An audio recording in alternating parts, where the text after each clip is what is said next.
Hi everyone, this is our channel Around My Story. Please like, share and subscribe.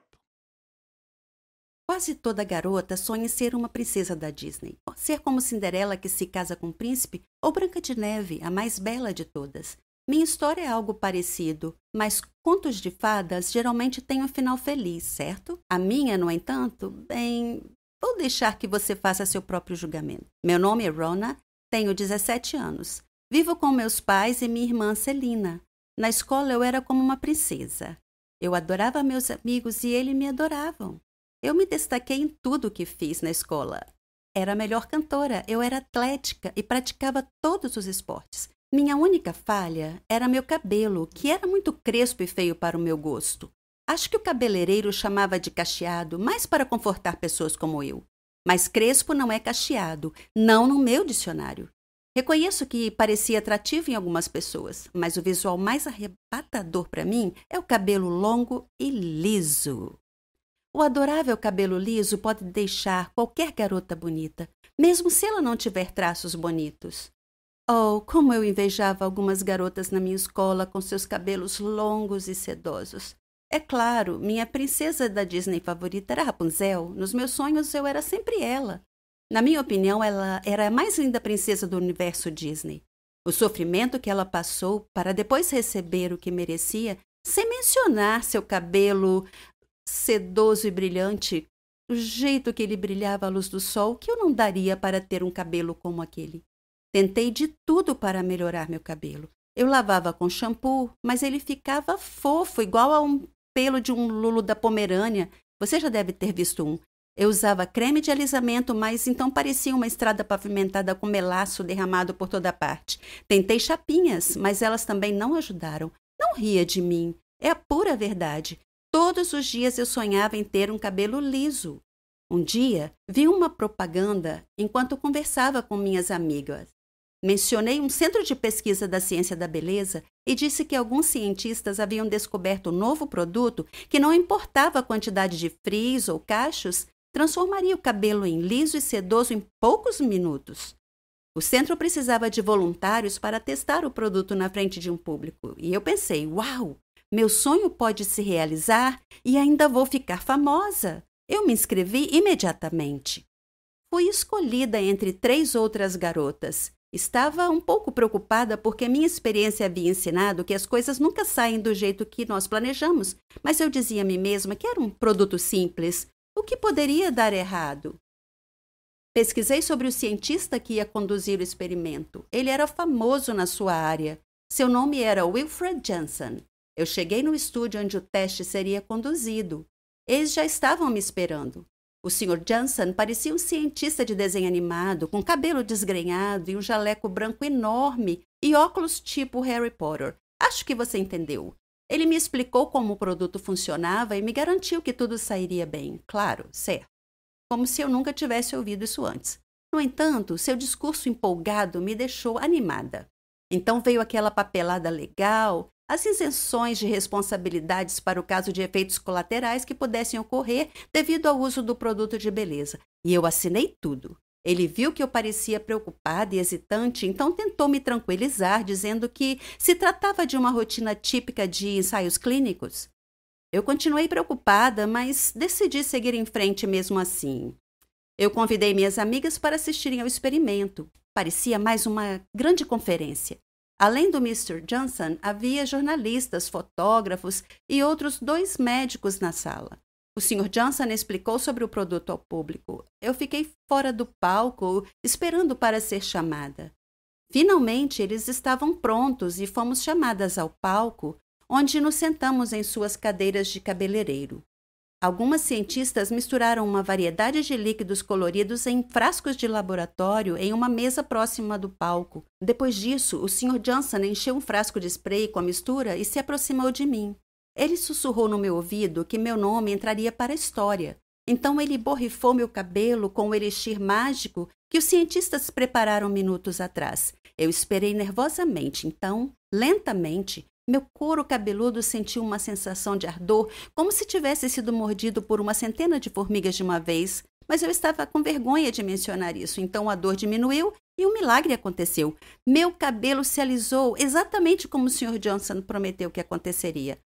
O público aplaudiu entusiasmado. O poderoso aroma de sucesso na obtenção de dinheiro impregnou a atmosfera da sala. Toquei o meu cabelo e não pude acreditar como estava maravilhoso. Continuei acariciando e acariciando, tão macio, tão sedoso, tão reto e suave. Fiquei super feliz.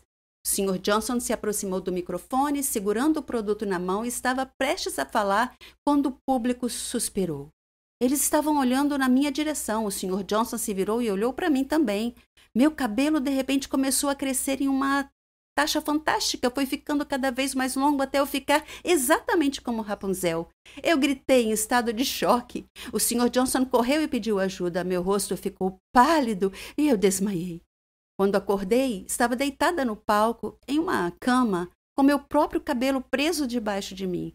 Eu toquei meu cabelo e sim, ele ainda estava macio, sedoso e liso. Meu desejo parecia ter literalmente se tornado realidade. Eu era de fato a Rapunzel moderna que ganhou vida. É por isso que eu queria compartilhar minha história com você hoje. Cuidado com o que deseja, porque pode acontecer de verdade. Olá, meu nome é Brenda e esse foi um grande constrangimento que eu tive aos 14 anos. Antes de eu te contar a minha história, deixa eu destacar alguns pontos. Toda experiência adolescente tem uma certa dose de ansiedade. É uma reação normal ao estresse e às vezes ajuda a lidar com situações angustiantes. Para muitos adolescentes, coisas como falar em público, provas ou mesmo sair para um encontro podem causar sentimentos de ansiedade. Para outros, a ansiedade pode ir além desses sintomas típicos e afetar negativamente relações de amizade, participação em atividades e até mesmo a escola. É por isso que dizem que adolescente não é coisa de Deus. Ok, essa foi apenas uma piada inocente, mas é assim mesmo. Então, eu estava na classe, sentada atrás do garoto mais fofo da minha turma. Seu nome era Josh. Eu só queria pedir o número de telefone dele, mas eu era muito tímida e tinha um medo horrível de ser rejeitada. A festa da escola já estava chegando e eu queria ir com ele, mas para mim era impossível fazer isso cara a cara. Tentei superar a ansiedade e me convenci a ir em frente. Fiquei naquele sofrimento e perdi a maior parte da aula antes de finalmente decidir falar com ele. Eu pedi o número a Josh e ele concordou. Ele pegou meu celular, digitou seu número e o entregou de volta. Me senti aliviada. Finalmente consegui o número. Na verdade, eu estava errada. Não havia razão para estar ansiosa. Na minha cabeça, isso era maior do que a realidade. Foi bom perceber que não havia por que estar ansiosa. Eu fiquei por nada, só para enfrentar e conseguir o número. Cheguei em casa mais tarde aquele dia e estava tão empolgada em ligar ou mandar uma mensagem para Josh. Como sou socialmente estranha, decidi enviar a mensagem, mas ela não foi entregue. Chequei o número e vi que havia os dígitos 190, o que indicava que ele tinha me passado o número errado. Talvez ele quisesse me evitar. De repente percebi que havia agido de forma estranha com ele. Eu nunca tinha interagido com ele antes de pedir o número. Não existia relacionamento entre nós. Então foi muito estranho. Eu bati nos ombros dele durante a aula e pedi o número. Não houve nada sutil ou mesmo normal sobre como eu agi. Não foi nada ofensivo, mas foi estranho. Socialmente inapropriado, além disso, condenado ao fracasso. O encontro foi doloroso, mas acho que aprendi algumas lições sobre como socializar adequadamente. Eu também aprendi que é super fácil não entender os sinais que as outras pessoas dão quando estão ansiosas. Você está tão absorvido em si mesmo que não percebe as dicas. Olhando para trás, ele estava muito desconfortável com o meu pedido e deixou isso claro ao não sorrir e ao hesitar em concordar em digitar o número. Se eu tivesse saído da minha cabeça e prestado atenção, poderia ter percebido como ele estava agindo e como isso refletiria o que ele sentia por mim e por nossa interação. Isso me faz questionar o que é mais fácil, ter ansiedade funcional ou ficar presa em sua própria concha, paralisada por ansiedade. Pode ser o menor dos males, mas para mim essa experiência se transformou em um propósito e aumentou minha autoconfiança. Vejo isso como um passo, mas melhorar a autoestima e o valor próprio fará com que você funcione bem, sem ansiedade. E esse é o fim da história. Mas quer saber? Escreva seu próprio roteiro. Você não pode continuar se outra pessoa estiver escrevendo o seu roteiro. Muitas crianças na escola se sentiam do mesmo jeito, elas não se sentiam bem. E eu não sabia por quê. As crianças vão se relacionar e isso é tão assustador que torna a ansiedade pior. É preciso saber que isso é normal e que não tem como saber a não ser que você vá. Sim, superar a ansiedade não é tão fácil. Vencer o que eu chamo medo da vida me custou anos e eu aprendi da pior maneira. E agora, a piada sobre não ser de Deus faz sentido? Eu sou o Matthew, 21 anos, e devo contar-te uma coisa. Eu sou um louco. Preciso de tratamento, mas que tratamento existe para o meu tipo de loucura? Vês à tua frente um homem com roupas rasgadas que está sempre a falar sozinho. Eu era médico, mas deixei a medicina para me dedicar à aromatologia. Se por acaso te questionas, a aromatologia é o estudo das fragrâncias, tais como os perfumes das flores e como afetam as pessoas. Deixa-me contar-te a minha história. Os meus pais estavam muito orgulhosos de mim porque eu era inteligente, reconhecido e muito respeitado na universidade. Obtive notas altas em todos os cursos que fiz. O meu pai queria que eu entrasse para a faculdade de medicina porque sempre sonhou que eu me tornasse médico. E eu sentia que não lhe podia negar isso. Os meus pais deram o seu melhor para me fazerem feliz e para me ajudarem a realizar o sonho do meu pai. Mas para ser honesto, a medicina, a engenharia, as artes, nenhuma delas me interessou de todo. Elas não eram o meu sonho. Eu adorava flores e as suas fragrâncias, como a rosa e a madressilva. Eu extraía delas fragrâncias e dava-as como presentes aos meus amigos e família. Todos eles gostavam muito destes presentes aromáticos. O meu grande dilema era que tinha de encontrar uma forma de dizer ao meu pai que preferia estudar botânica, plantas e aromatologia, fragrâncias, em vez de medicina. Eu sabia que ele ia pensar que eu era louco por desistir do nobre estudo da medicina para trabalhar com flores, mas o que posso eu dizer? Eu adoro flores e fragrâncias desde que era pequenino. Sempre fui fascinado por flores e fragrâncias exóticas. Aprender a fazer fragrâncias a partir de flores exigiu que eu conhecesse muitas pessoas que trabalhavam nesta área. Um dia tive de enfrentar um momento que receava, porque os meus pais tinham organizado um grande encontro para celebrar o meu sucesso na universidade e a minha entrada na Faculdade de Medicina. O meu pai pediu-me para contar todas as minhas ambições enquanto médico. De repente, soube que tinha chegado o momento em que precisava de fazer o anúncio chocante para os meus pais. Disse aos presentes que tinha decidido que ser médico não era para mim e que ia mudar a minha área de estudo. O meu pai olhou para mim com um olhar espantado e depois começou a rir. Pensava que estava a brincar. Depois dirigi-me para eles e disse: "Pai, não estou a brincar, estou a falar a sério. Quero estudar flores e fragrâncias semelhantes aos presentes que já vos dei antes." Todos ficaram subitamente muito calados. Conseguiram sentir que esta era uma epifania para os meus pais. O constrangimento e o choque no ar eram palpáveis. O pai olhou para mim e disse com um sorriso afetado: "Matthew, tu nasceste para ser médico. Esquece todo este disparate da porcaria das flores." Um pouco irritado, eu disse: "Pai, extrair fragrâncias de flores não é porcaria." O pai disse: "Bah, esquece isso." O espírito da festa foi de certa forma dominado após esta conversa desagradável. Independentemente disto, em respeito para com o meu pai, comecei a estudar medicina, mas a maior parte da minha energia e atenção foi direcionada para as flores e as suas fragrâncias. Por vezes passava tempo com os meus amigos médicos e outras vezes com os meus amigos de aromatologia que tinha conhecido anteriormente. Passei o meu primeiro ano na Faculdade de Medicina. Alcançava grandes notas como de costume, mas não tinha paixão por aquilo. Não me entusiasmava nem me interessava. Chegou um dia em que me fartei dos estudos médicos e já não aguentava mais. Por isso decidi deixar a Faculdade de Medicina para me dedicar à minha verdadeira paixão, flores e fragrâncias. Quando contei ao pai a minha decisão, ele ficou muito chateado, chamou-me nomes e acusou-me de ser louco, maluco, lunático. Voltei a dizer que não tinha qualquer interesse em medicina e afirmei que a verdadeira loucura estava em permanecer numa área que realmente não gostava nada.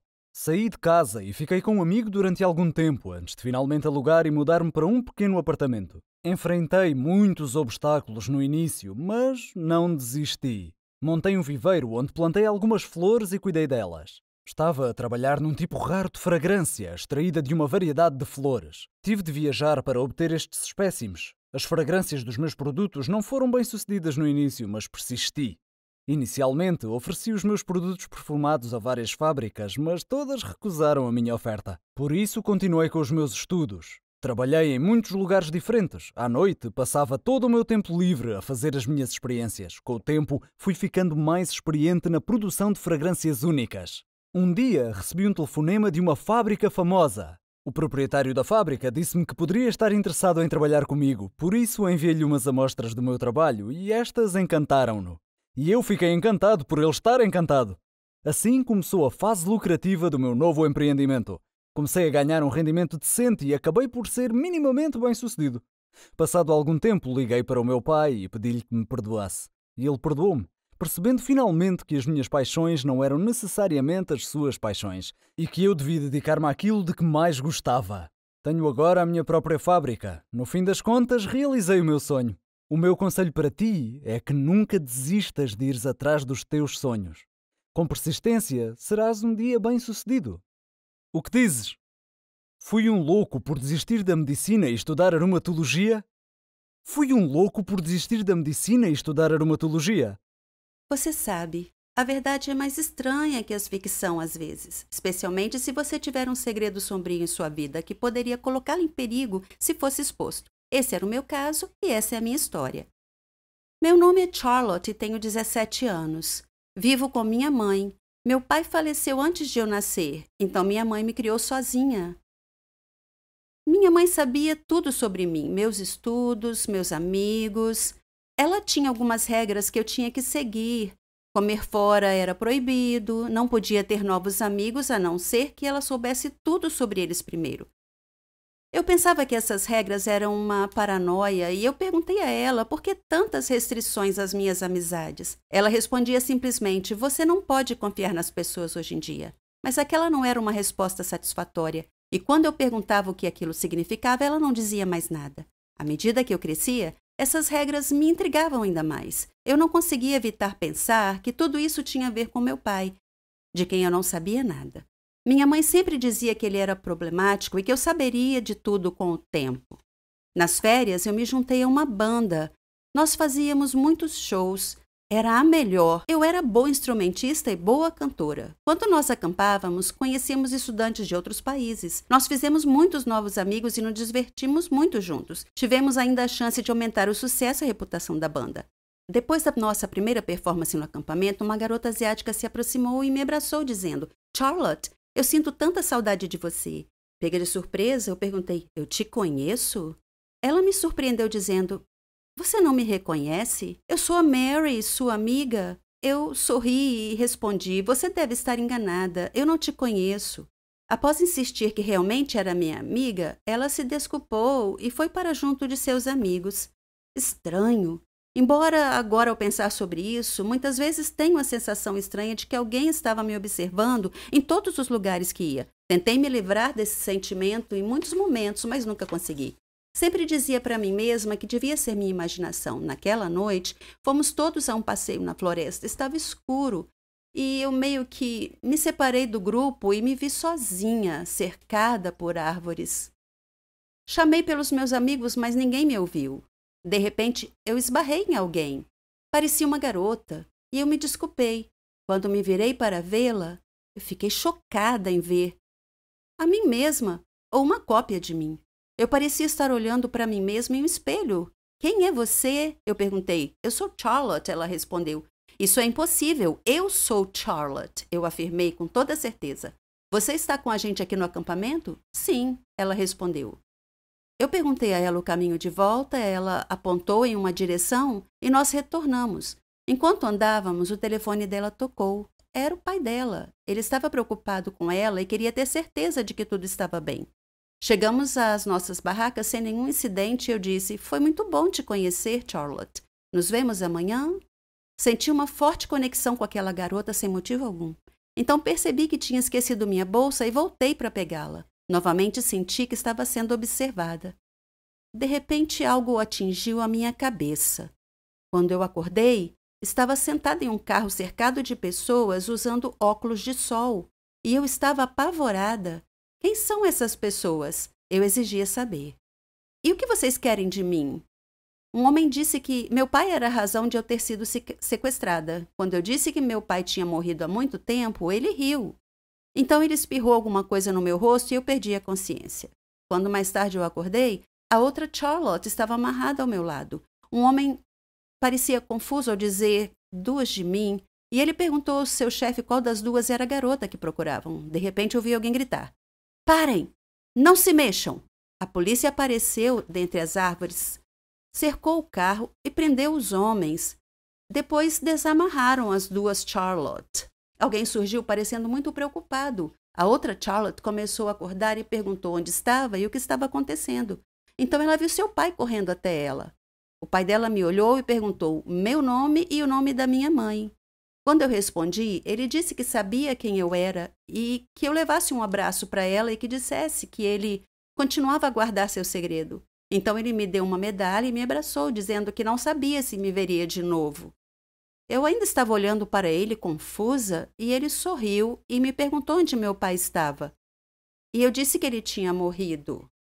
Ele disse que aquele era um acordo entre ele e minha mãe, e que eles estavam apenas tentando proteger a minha outra Charlotte, que era minha irmã gêmea. Ele disse que teve problemas em seu trabalho, algumas pessoas ameaçaram nos matar, então ele e minha mãe decidiram nos separar.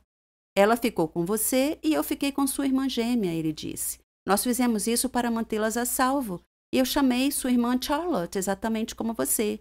Me senti ainda um pouco esgotada naquele momento. Era absurdo. Eu não conseguia acreditar. De repente, eu ouvi alguém me chamar. Charlotte, acorda! Está na hora da viagem. Você deve ter tido um pesadelo, porque você estava gritando. Eu acordei na barraca com uma amiga. Nós saímos da barraca. Eu parei. Bem na minha frente, olhando fixamente nos meus olhos, estava a outra garota, que era a minha imagem no espelho. Madrasta. Título intrigante, não é? Confesso, não esperava ser mãe tão jovem, mas muitas vezes as circunstâncias determinam o caminho que devemos seguir. A minha mãe foi a razão pela qual fiz esta escolha, mas, por favor, espera até ao fim. Espera até ouvir a minha história. O meu nome é Rita, tenho 17 anos e era feliz a viver com a minha família. Meu pai era médico, a minha mãe era dona de casa e eu tinha 2 irmãs mais novas, Carla e Sara. E morávamos num bairro tranquilo e agradável. A nossa casa sempre foi repleta de alegria e risos. Meu pai era um ótimo pai e a minha mãe era uma mãe fantástica. Tínhamos uma vida estável, até que a minha mãe adoeceu de repente. Ela começou a ter dores de cabeça frequentes. Meu pai levou a um neurologista e ele disse que a situação era grave, que ela precisava de uma cirurgia urgente. Nossa vida foi subitamente virada de cabeça para baixo. Ficamos tristes e deprimidos. Nenhum de nós falou muito. Meu pai sempre tentava consolar a minha mãe, mas sempre que estava sozinho, chorava tal como nós. A nossa vida tornou-se sombria. O médico marcou uma data para a cirurgia, e quanto mais se aproximava a data, mais ansiosos ficávamos. Quando o dia finalmente chegou, arrumamos algumas coisas da mãe para levar para o hospital. Parecia ser a última vez que nos veríamos. Tive um mau pressentimento sobre isso. Quando chegamos ao hospital, a minha mãe chamou-me e disse-me: Rita, tens de cuidar do teu pai e das tuas irmãs. De repente entrei em pânico. Mãe, para de falar assim. Disse: vais melhorar e vais voltar para casa. Ela colocou a mão na minha boca e disse: claro que vou, mas precisas de cuidar deles enquanto eu estiver fora. Vais fazer isso por mim? Eu estava a chorar, mas tentei acalmar-me e assenti. Então o médico chamou-a. Ela abraçou todos e depois foi para a sala de operações para a cirurgia. Esperamos do lado de fora da sala, preocupados. Depois de algum tempo, o médico saiu e chamou o meu pai rapidamente. Eu sabia o que tinha acontecido, pela expressão no rosto do médico. Meu pai voltou, depois de alguns minutos, e olhou para nós. Estávamos a chorar e ele abraçou-nos. Nossa vida caiu numa rotina miserável e entediante. Meu pai e as minhas irmãs estavam sempre tristes e eu esforcei-me ao máximo para tentar cuidar deles. Um dia, meu pai chamou-me e disse: sabes o quanto te amo, todas vocês, mas às vezes temos que tomar decisões difíceis. Eu não gostei do tom daquilo. Ele disse: vou ter de me casar novamente. Dei 2 passos atrás e disse: casar de novo? Mas porquê? E ele disse-me: precisamos de alguém para cuidar de nós. Eu sei que ninguém pode tomar o lugar da tua mãe, mas... Não esperei que ele acabasse e disse: pai, nunca vou ocupar o lugar da mãe. E ninguém pode, mas farei o meu melhor. Farei tudo o que ela fazia. Estou madura e responsável o suficiente. Eu posso lidar com isso. Além disso, prometi à mãe que faria isso. Ele olhou-me atentamente e imediatamente desistiu da ideia de se casar novamente. No início foi muito difícil aprender a fazer toda a limpeza e cozinhar, mas fui-me habituando, passo a passo. Pesquisei na internet dicas para tornar o meu trabalho mais fácil e eficiente. Pedi às minhas irmãs para não desarrumarem a casa e elas cumpriram. Comprava-lhes presentes de vez em quando. A minha culinária melhorou depois de muitas tentativas falhadas. Sempre que ficava cansada e queria desistir, só me lembrava do rosto da minha mãe. Isso dava-me forças para continuar. 10 anos depois, ainda sou a mãe da casa. O meu pai ainda não se casou. As minhas irmãs cresceram e estão bem na escola. O nosso apartamento está sempre limpo e estamos felizes novamente. A estrada foi longa, mas fiz o que tinha de fazer e filo bem. Fui amaldiçoada e isso vai assombrar-me para o resto da minha vida. Tudo começou com uma piada, mas algumas piadas têm consequências graves e quando isso acontece, a vida torna-se uma batalha difícil. O meu nome é Catherine. Tenho 16 anos e moro com os meus pais e a minha irmã mais nova, Mara. Eu gosto de música, representação e ver filmes de ação. Jogo beisebol e pratico balé. Até ganhei alguns prémios. Eu só tenho um problema. Gosto de gozar com as pessoas. É como um vício. Nunca tive cuidado com o que digo e nem me importa quem doa. As crianças que escolhi eram realmente amorosas e gentis. Mas isso encorajou-me ainda mais. Meus amigos eram exatamente como eu. Na verdade, eu era o líder deles. Nós caminhávamos como se fôssemos os donos da escola. Tínhamos um colega de turma chamado Norman. Ele não era exatamente o que chamaríamos de alguém em boa forma. Ele era o oposto da boa forma. Durante os intervalos das aulas, o meu grupo e eu roubávamos a sua lancheira e atirávamos uns aos outros, mantendo-o longe dele. Vimos-lo correr na tentativa de nos alcançar, mas ele parou no meio do caminho. Peso extra não o ajudou. Ele rapidamente ficou sem fogo. Sempre que ele entrava na sala de aula, nós o surpreendíamos atirando vegetais e frutas velhas e podres nele. Norman tolerou as nossas provocações. Ele não parecia importar-se muito, mas um dia uma piada foi longe demais. Concebemos um plano maligno. Dissemos que haveria um concurso de fotos e quem fizesse a pose mais engraçada ganhava. Norman era tão crédulo que acreditou em nós. Na verdade, ele pensou um pouco e posou para nós.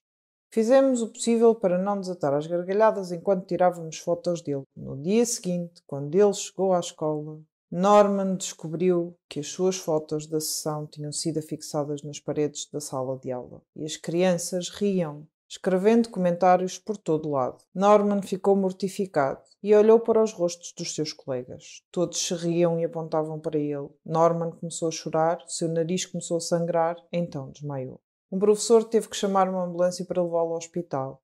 Eu certamente não esperava que isso acontecesse. Sabíamos que Norman ficava às vezes muito cansado e perdia o resto do dia de aulas, mas não sabíamos que ele tinha um problema de saúde. Senti um profundo pesar. A maldição de que falei no início começou quando uma rapariga chamada Naomi se juntou à nossa turma como aluna nova. No seu primeiro dia, o nosso professor trouxe-a e apresentou-a. Ela sentou-se numa mesa da última fila. Percebi que ela olhava sempre para mim de um modo estranho e perguntei-me porquê. Ela olhou-me com desdém.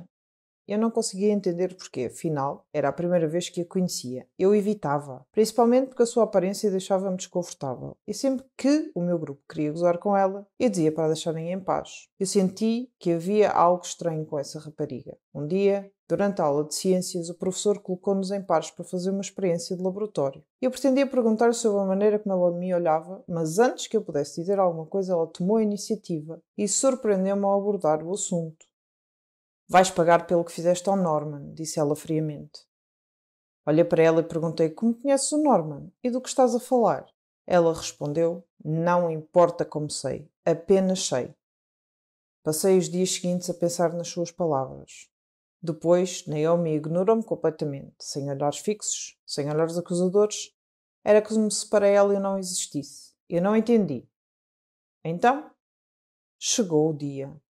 Tivemos um jogo de basquetebol. Era a decisão do campeonato. Mas eu ainda estava ocupada a pensar nas palavras de Naomi. Durante o jogo eu olho para Naomi e apanhei a olhar para mim, o que me distraiu. Um dos jogadores da outra equipa de repente esbarrou em mim, derrubando-me e fazendo-me cair mal sobre um dos joelhos. A dor que eu sentia. Tive que abandonar o jogo para ser levado ao hospital. No hospital, o médico disse que eu tinha uma ruptura de ligamentos no joelho e disse que eu precisaria de uma cirurgia e de muitos medicamentos. Depois de passar pelo bloco operatório, comecei a tomar os meus medicamentos. Isso fez-me ganhar peso, embora eu não comesse muito, apenas vegetais e fruta. Eu perguntei ao médico sobre o meu aumento de peso repentino. Ele disse-me que os medicamentos que eu estava a tomar afetavam o meu equilíbrio hormonal, o que raramente acontecia, mas que no meu caso estava a acontecer. Ele disse que eu teria de ou aguentar as dores ou lidar com o excesso de peso, porque tal não iria parar. Então aí está a malta. Esta é a maldição que Naomi lançou sobre mim. O preço que tive que pagar pelo que fiz a Norman. Eventualmente fiquei boa o suficiente para ir fazer os meus exames finais. Quando cheguei à escola, todos os meus amigos olharam para mim e começaram a rir. E eu agora era o seu alvo, a sua presa. Um deles disse: "Estás tão grande como um elefante." Retorqui: "Vou perder peso assim que parar de tomar os medicamentos." Mas ninguém ouvia. Agora estou a viver um pesadelo e gostaria de dizer a Norman que sinto muitíssimo por tudo o que lhe fiz.